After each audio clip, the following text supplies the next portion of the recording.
Gluten-free beer? Damn, son.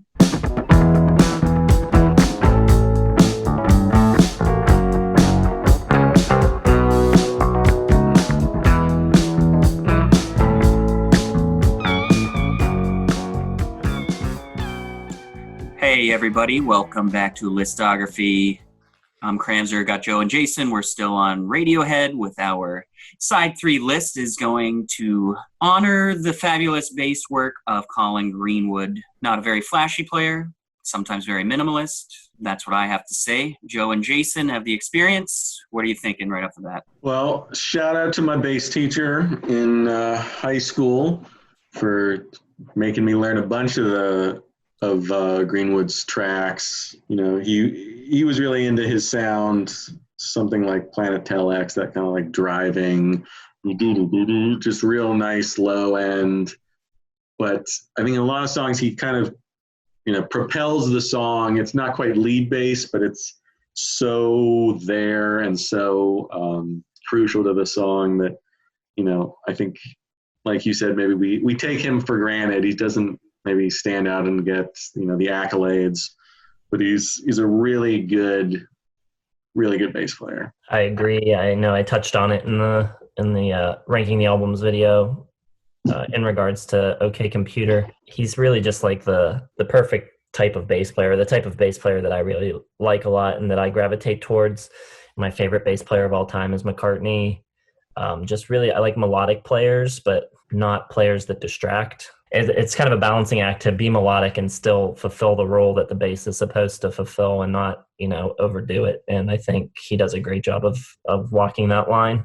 He does. It's kind of that thing where you don't really notice when it's there, but when it's not there, you're going to be like, something's wrong all of a sudden. And I think that's a tribute to him.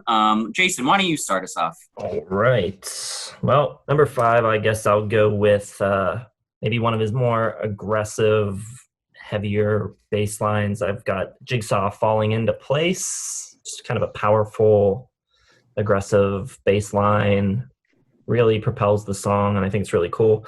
Number 4, I'll go with 15 Step, especially those fills. I mean, this is kind of along the same line as Jigsaw Falling Into Place as far as being sort of like a powerful and propulsive bass line, but then he starts about halfway through the song, he starts putting in these fills, and the frequency with which those fills keep happening increases as the song moves along, and it just really makes things build and escalate as the song moves forward. Then I'll go with number 3. I'm going to go with Sulk from the Bends. Just a really interesting part the whole way through. I think it's crucial to the song, and maybe you wouldn't even realize that just like listening to it, but if you focus in on it, I mean, it wouldn't be the same song without the bass line. Number 2, I've got Paranoid Android. He does a lot of really cool different things throughout this song. It's kind of a lot of different sections to this song, but he's always at the center of it, and some of those fills in the middle are really awesome. And then Cram called it. My number 1 is Airbag. Just such a cool groove. I mean, really, it makes the song. I don't know if very many of the phrases even repeat throughout. He's really, it kind of changes slightly every time, and you're not sure like what he's going to do or like when it's going to come back in, and it keeps you guessing and keeps you engaged through the whole track. And then again, at the end of the song, it just sort of builds to where he's playing more and more and more until he's basically playing the whole time, and it's awesome. All right. Most of my choices are going to be from the early albums, of course. But we'll start off with Go to Sleep from Hail to Thief. Just a really cool kind of driving. He's pretty much mirroring the guitar in the intro, but it's just got a great sound to it. And it works. It's sort of like this double experience of the low end and the high end kind of working in concert. And I think it just sounds phenomenal, even if it's not like the most, technically complex bass line or anything like that. I'm going to go with My Iron Lung from the Bends. It's real kind of got this like bouncy quality to it. Again, it supports the song perfectly. We'll go Anyone Can Play Guitar from the debut, Pablo Honey. Almost a lead bass on this one. He's very, the guitar's a little more sporadic, and he's kind of just bringing the song along. with some cool kind of fills and runs. Number 2, I like what Jason said about Airbag. It's just a really great bass track. Number 1, I'm going to go with Planet Telex. It's the one I learned first. Maybe that holds a special place in my heart, but just, the octaves and the driving way that it kind of starts the album.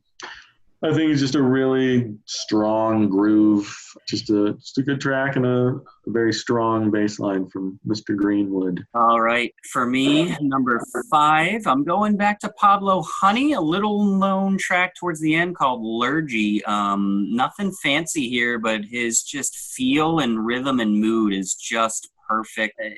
This is one of his busier ones, but it's never loud or aggressive. It's just really subtle. And like I said, if you take it out of that song, the song almost just goes away. It's absolutely fantastic the way it kind of does this slow drive to it. Number 4, there's not a lot in it, but the stuff he does, and I might be wrong, is awesome. I don't think he even shows up to about 45, 50 seconds into it, but once he does, it adds a whole new element. It just starts like and it's awesome.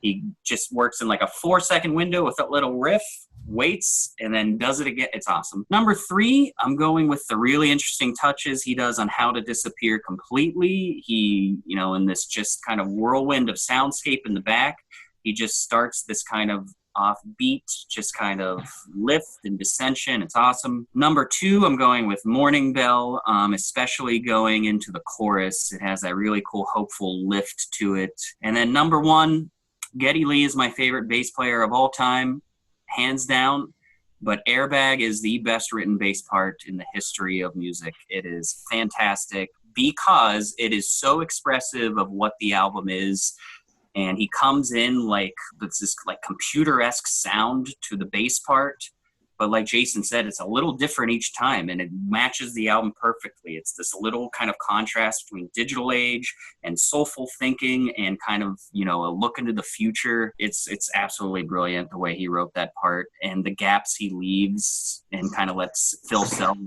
do a lot of the work for the song, and he just paints this picture with it that is... It's just the best. It's amazing. And I didn't really like this. I always loved OK Computer once I officially got into it. And Airbag was kind of the last song I really started to love. And I've been in love with the bass part on it for years. So I'm so enthusiastic that Jason is also on the same page with me as this. So there was a bunch to pick from. There's very few opportunities where our side 3 is going to be bass players, but I'm glad we did this one because he's very unappreciated. Any closing thoughts on Colin and his bass work? I would be interested. I should have looked it up before we started recording. Do you know how the bass line on Airbag was recorded? Did he write it that way, or did he play a part and then someone had the idea to like mute it at specific points? Because it feels kind of like it wasn't written that way, or that some other method was used to come up with that bass line other than just writing it that way. I gotta be honest, I don't know. We'd have to ask Nigel, but yeah, however the result turned out, and there were some other bass lines that I was considering, but given that Thom did write some of them, like Where I End and You Begin and stuff like that, I think National Anthem would probably be on a lot of people's lists because it's, more very bass heavy, but I think we came up with some good ones. But yeah, I don't know the answer to that question. Well, I thought you liked Radiohead, but I guess you're a novice. I hate them, dude. I hate them. Joe, what about you? Any closing thoughts? I mean, obviously, since I don't really like later Radiohead that much, I didn't really pay attention that much to his bass lines on the later stuff. But I think on his, on the first 3 albums, he's just one of the best 90s kind of bass players. Everything he does really works for the song. It must be tough kind of in a band with Thom Yorke and Johnny Greenwood to like carve out your little nook of the song. And I think he really kind of excels in that. All right, everybody. Thanks very much for tuning in to our videos about Radiohead and our favorite Colin Greenwood bass parts. Stick around. We've got more lithography stuff coming up. Probably some more remasters again in the future. Don't forget to like, subscribe, hit the bell for notifications, and comment. Let's talk about Greenwood's bass stuff. Come on, let's get it going. All right. Thanks very much for tuning in. We'll see you next time.